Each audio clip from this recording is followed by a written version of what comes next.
Okay, so here's part 2 of the video where we're going to do the checks. So we're going to check the left-hand side.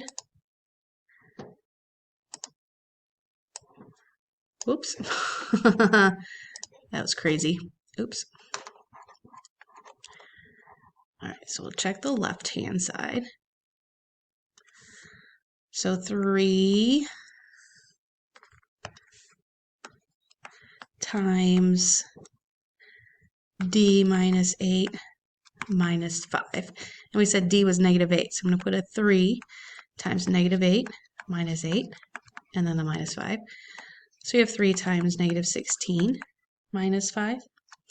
3 times negative 16 is negative 48 minus 5 gives you negative 53 for the left-hand side.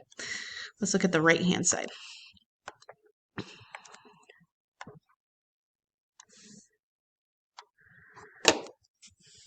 Okay, right-hand side was 9 times d plus 2 plus 1. So we have 9 times negative 8 plus 2 plus 1. Order of operations says you do the stuff inside here, so we get negative 6 plus 1. 9 times negative 6 is negative 54 plus 1. Gives you negative 53. Both sides are the same. Okay, and I think that's it now. You're going to get some practice on these, some assignments, and then I think you're going to get some IXLs. So if you have any questions, please don't hesitate to ask. We'll see you guys later. Bye.